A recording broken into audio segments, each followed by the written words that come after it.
All right, I want to welcome you to the first in the series. I'm going to turn my video on real quick.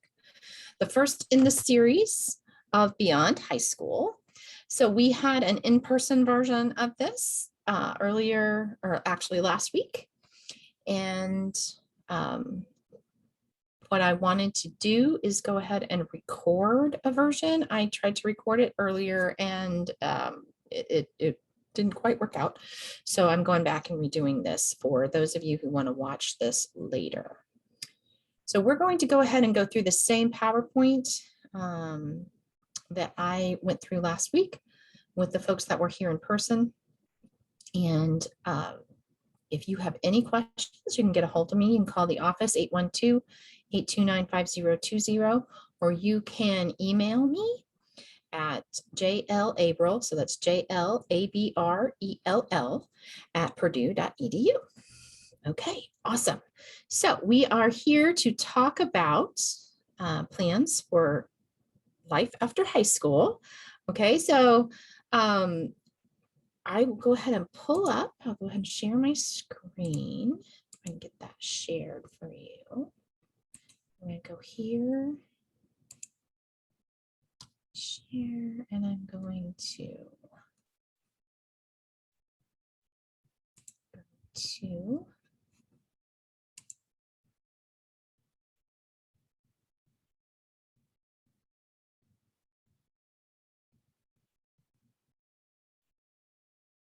where are we? Here. Oh, there we go. Stop share. Share the screen with you. Apologize about that. Okay, so the presentation is called Beyond High School. In this first session, we're going to talk about kind of the basics, the search basics. What are you searching for? What are you hoping to do once you are done with high school? So we will, and go to the next slide. So first of all, we want to talk about what's right for you. Okay, you're different than those of your friends. You're different than your classmates. You need to decide for yourself what you want to do after school and what best meets your needs. So you need to consider your interests and consider your talents and find out where those overlap, right? So the career path or the educational path for you is where those two things intersect, what you are interested in and what you are talented in, or where your abilities lie. So we want to think about where you want to be, both literally and figuratively. Okay, so think about where you want to be. The first activity I'm going to ask you to do is this vision board activity. And if you would go to this link, that Jamboard is open. If you have the link, anybody can get to it and work on that link. So I am going to stop sharing very quickly.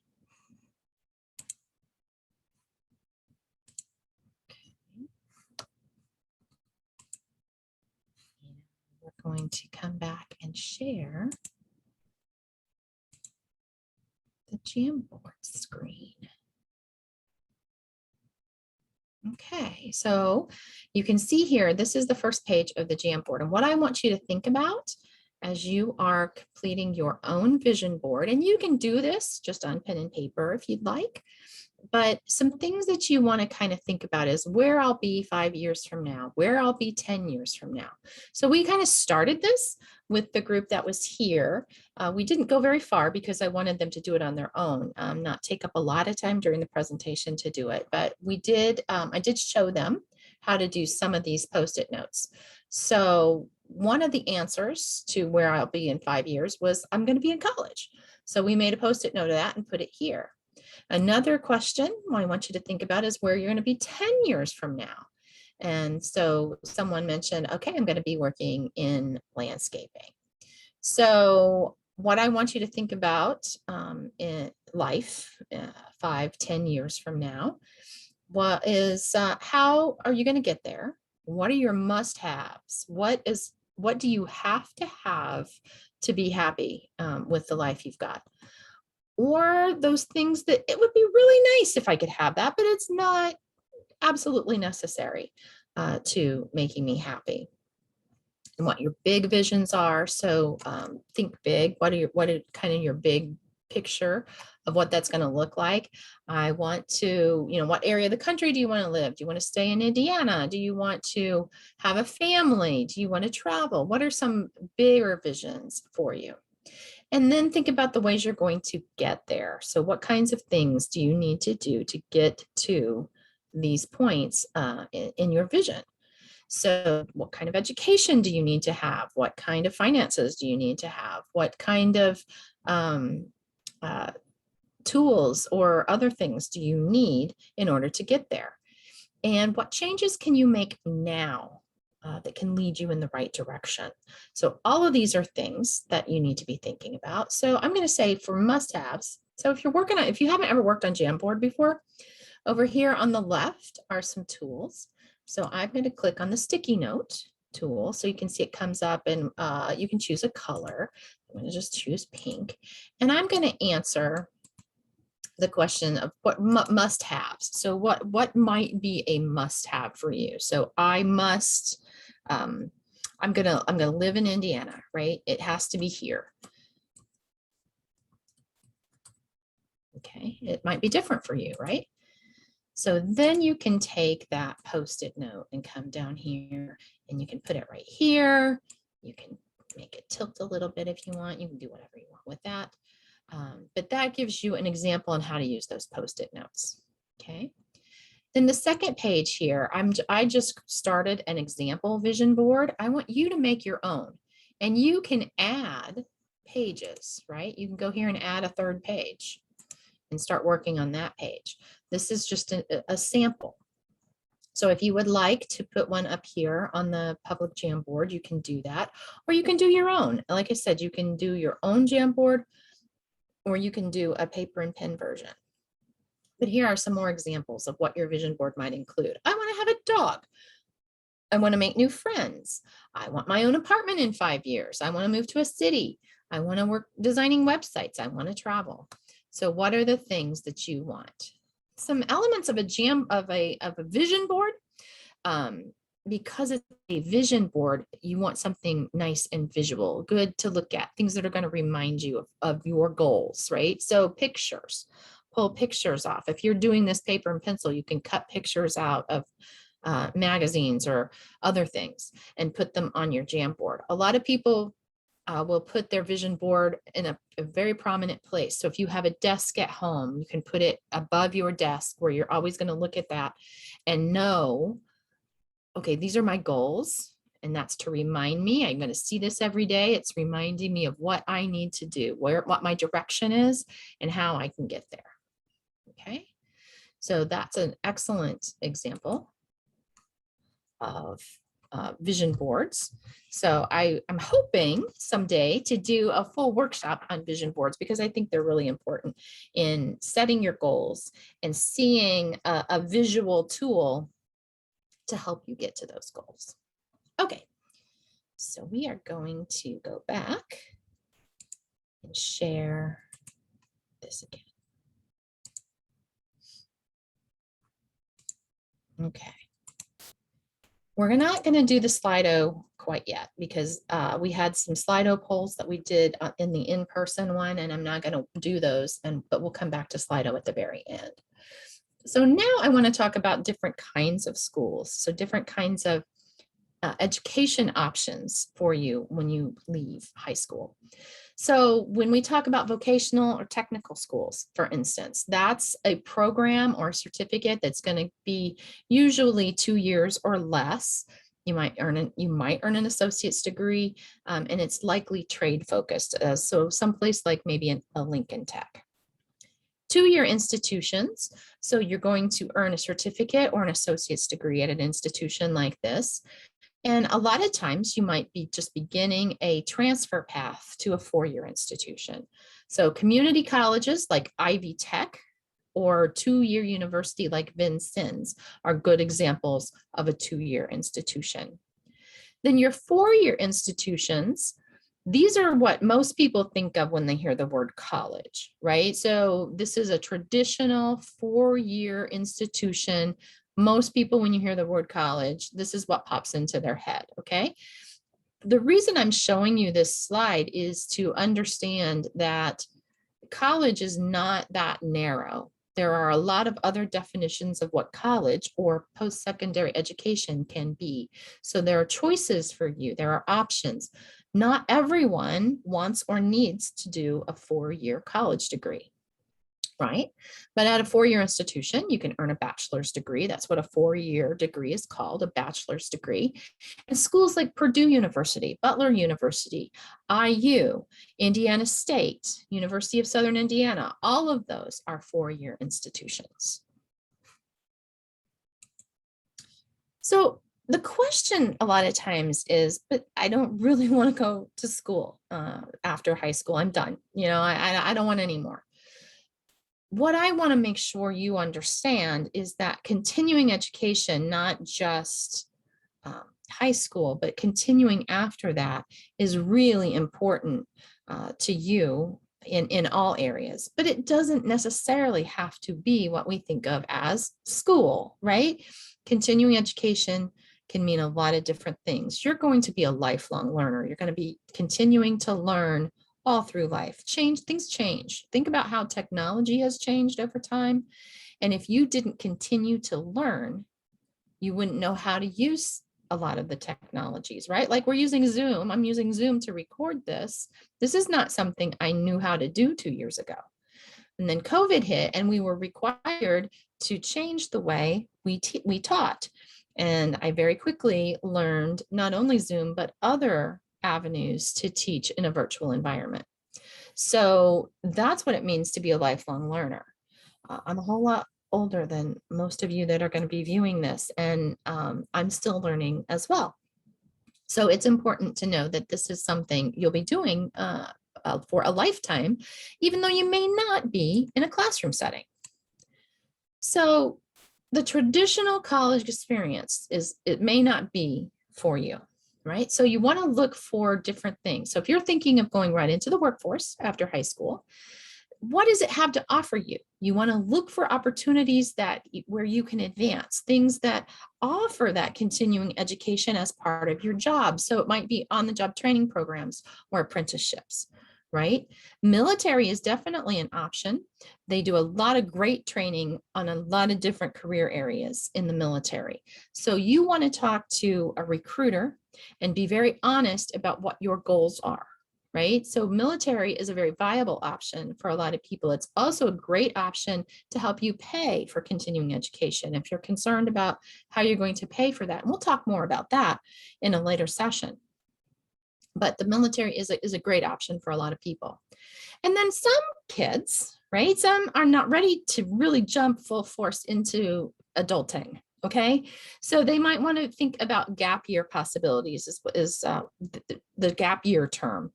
So not quite going into school, but we want to do it eventually, right? Be careful if this is your plan, because you want to make sure that you do have a concrete plan so that you don't just drag it out and never get back to the school that you were hoping to do, or that is your original goal. So you want to make sure your time is meaningful, both personally and professionally. So you're going to identify those goals, again, where a vision board comes in very handy. Identify the goals, build your skills. So find something to get involved in that is going to build your skills, whether that be a temporary job or other activities that are going to help you increase those skills. And seek meaningful experiences. A lot of young people use this gap year to do some traveling. So you might travel different places and have some of those meaningful experiences that are going to help you in future years. And like I said before, have a plan. You need to know what the end game is here so that you're not just out there floating for an unknown amount of time. You need to have some idea of what the plan is and when you need to get back on track for whatever kind of education you're looking for. So I'm going to talk just a second about public versus private schools, because a lot of people have some misconceptions about what these things mean. There's also something called proprietary schools, and those are more like for-profit type places.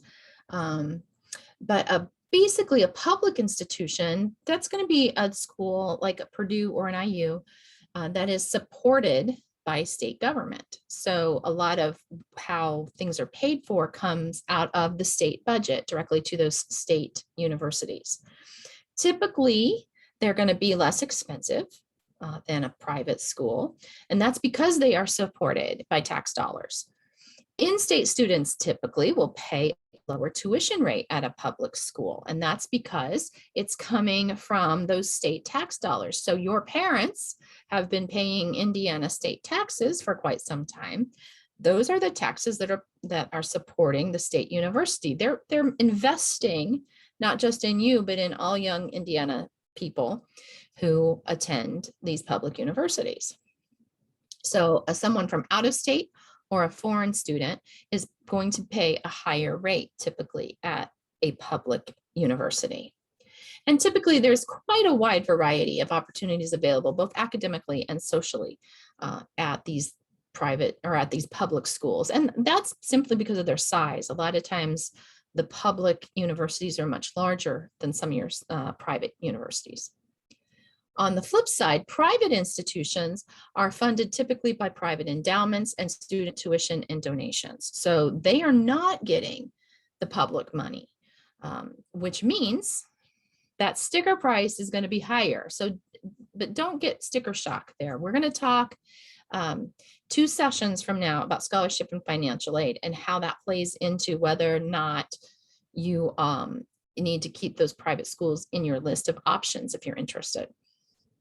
So they're definitely going to be more expensive, at least when you begin. Tuition typically does not vary whether you're in state or out of state because they're not state funded. So it doesn't matter. A private school in Indiana and a private school in Ohio might be very similar in cost.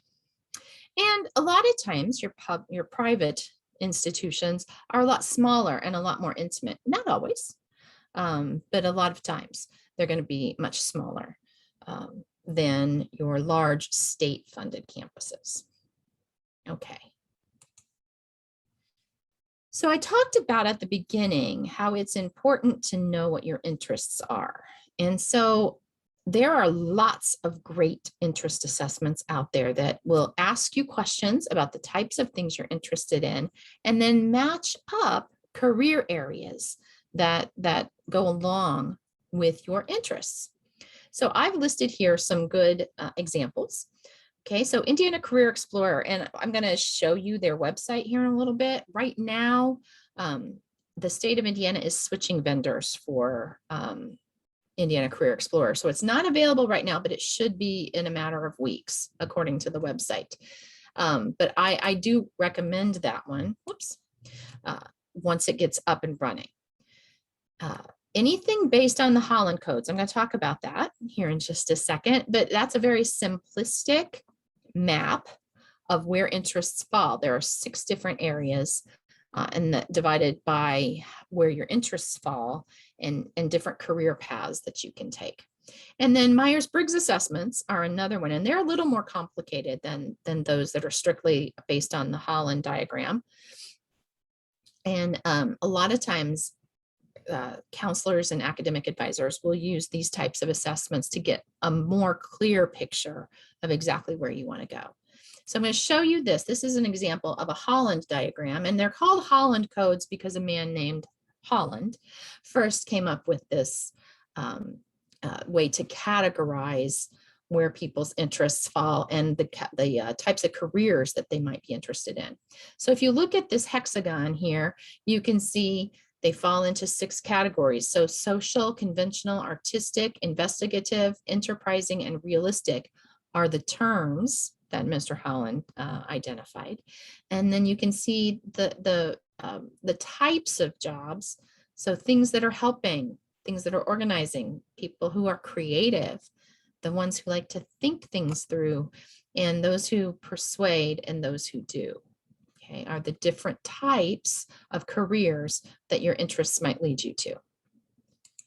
This is just an example of a chart of Myers-Briggs type codes, and you can see it's much more involved, much more specific on the types of things that we're talking about here. So what I want you to do, those of you who are viewing, here are some good tools, but hang on, I gave you, go back here, I think it was here, yes. So this one here, this is an online interest assessment, and I'm going to pull that up. Hang on. And just show you very quickly.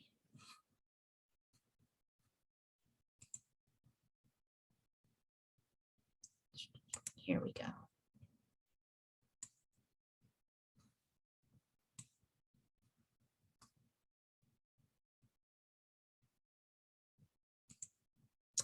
Okay, we're going to share that screen next. Here we go. Share that. Okay, so this, here's the web address up here that was in the previous slide. You can go, this is a free interest assessment.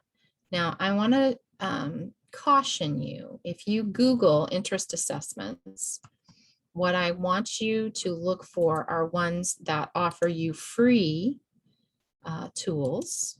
You don't want to pay for anything. And then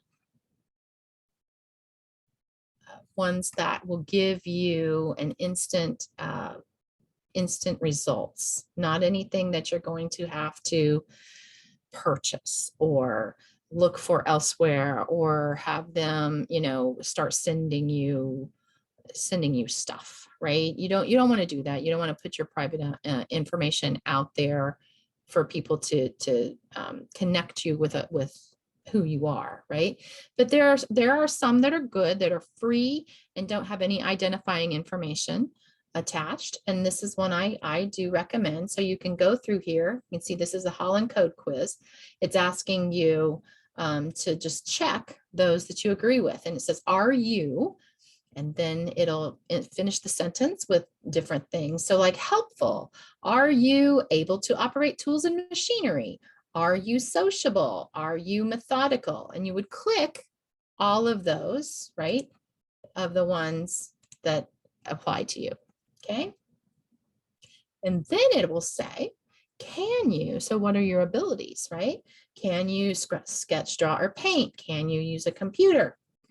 Can you play a sport? All of these different things about your abilities, and you would click those.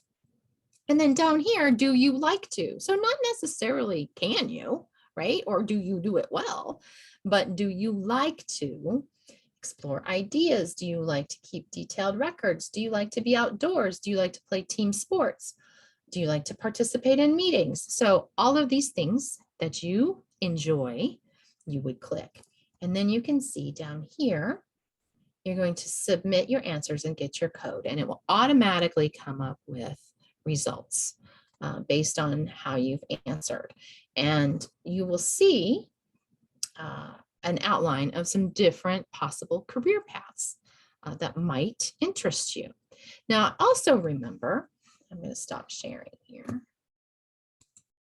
Okay. Also remember that just because an interest assessment says you would like this or you would be good at it, that doesn't tie you to that, and it doesn't necessarily mean it's true. This is just a tool to guide you, to help you start looking for some things that might be good as far as things you're interested in.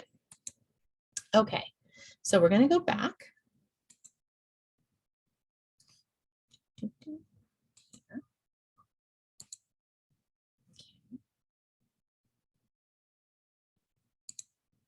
All right, so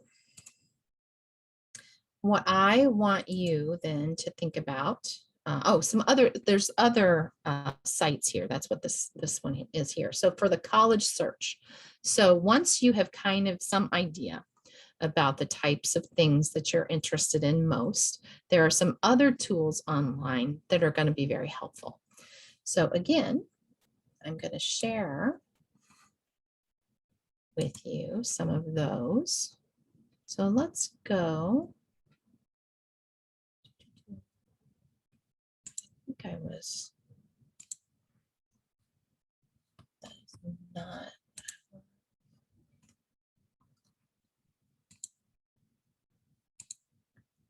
Okay.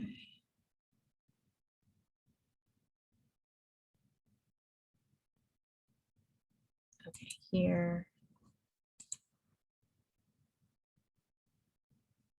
We're going to go, oops. Okay.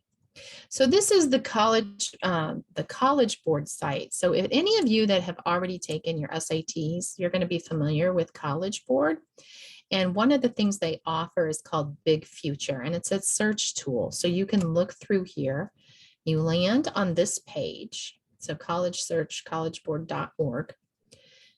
And you can go by location, major, type, campus life, right? So since we just did interest assessments, you may have identified some possible career paths or majors, right? So you might be interested in communication. Okay, so if I type in communication here, okay, we're going to find the right colleges for you. So that very basic or very general major came up with 3,690 colleges in the United States that have a communication major. So you might want to go here and say, okay, I want distance from our local zip code.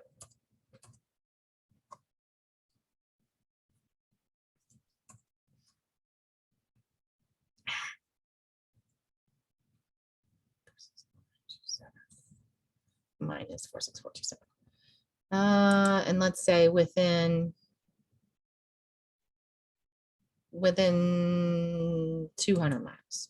Okay.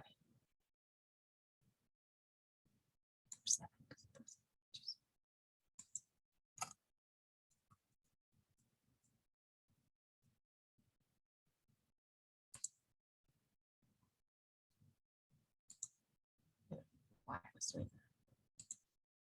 that. Okay. So we found within 200 miles, now that cut the search down to 244. Okay. So if we scroll down here, let's find, okay, here's Purdue. Okay, so you can add that to your list. You can go directly to their website.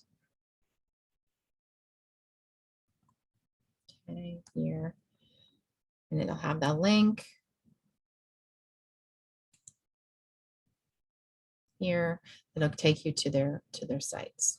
Okay, and it'll help you. It'll have some basic information on the front. So where is it? How do you contact their admission office? 196 available majors. That you can look at it on a map.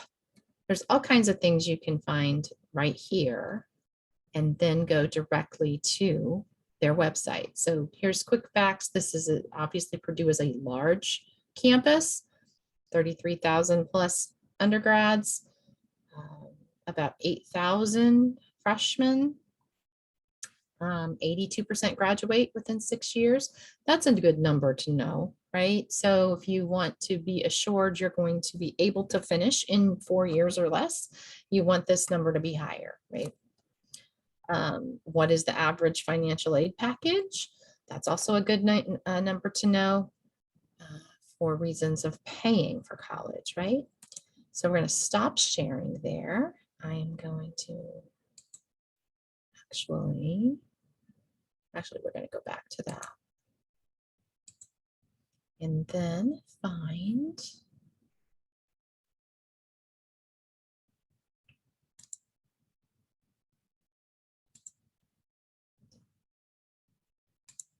Okay, this is where I was talking about Indiana Career Explorer.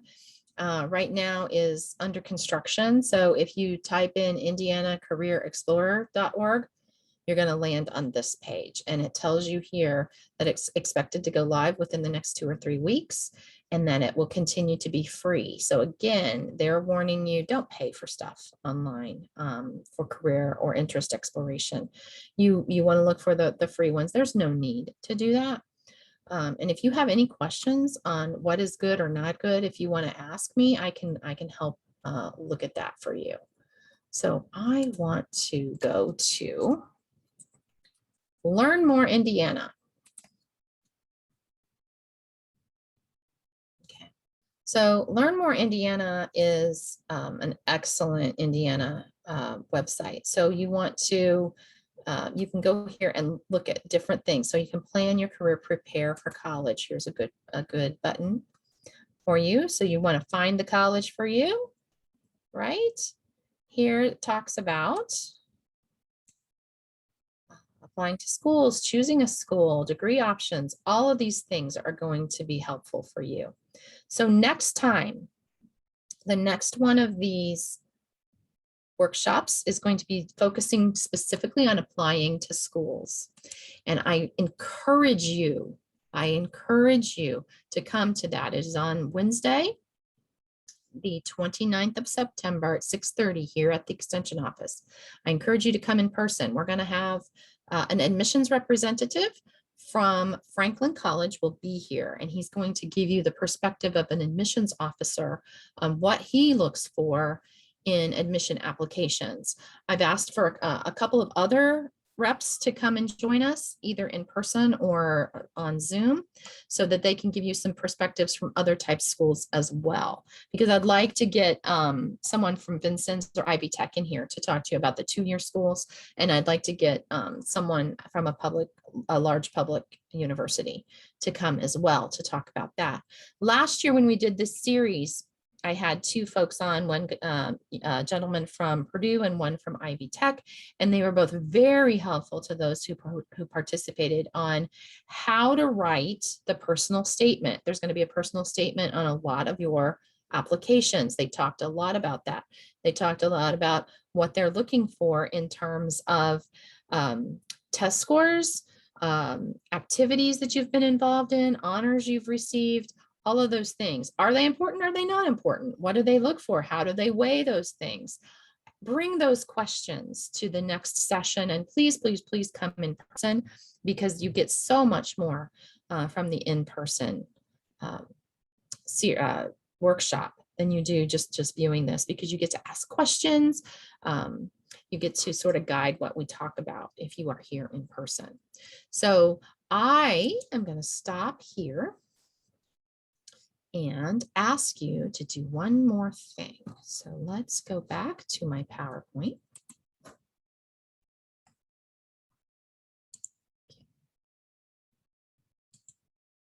So you've got that. We talked a little bit about the Learn More Indiana. And I want to go here for me.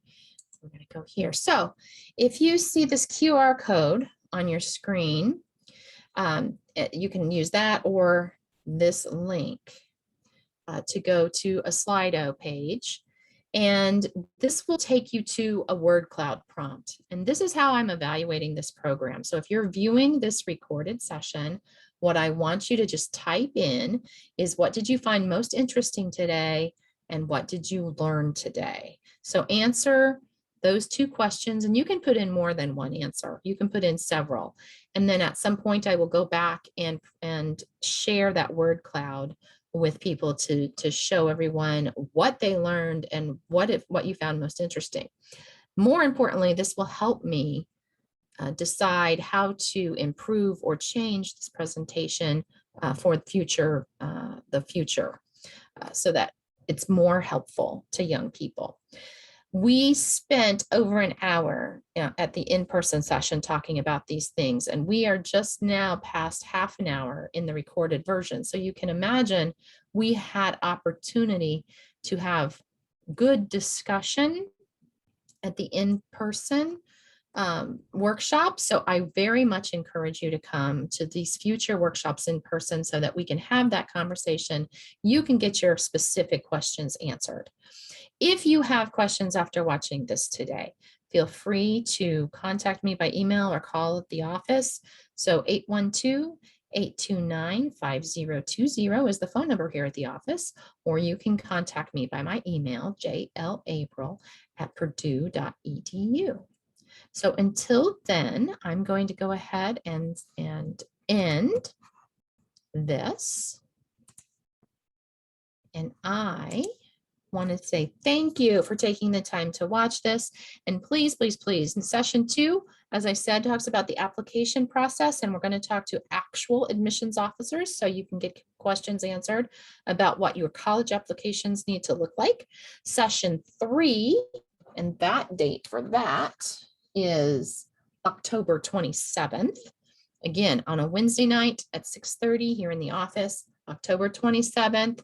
Do not miss college scholarships and financial aid information. This is probably one of the most popular ones in this series. And a lot of parents, if you have your parents want to come or take part in session 3, that's going to give them a lot of good financial information on how to pay for college. And then the last session is November 3rd, also a Wednesday, and we'll have a panel of current college students that will answer questions that you have about life on campus. So if you have questions about living on your own, living with a roommate, doing your own laundry, navigating college class schedules, how to study, how to keep life in balance with fun things and academic things. All of those questions are up for grabs. Plan what you want to ask and come and ask current college students what it's all about. What is life on campus like? So again, thank you for viewing, and I appreciate it. And I will see you hopefully on the 29th. Okay, thank you.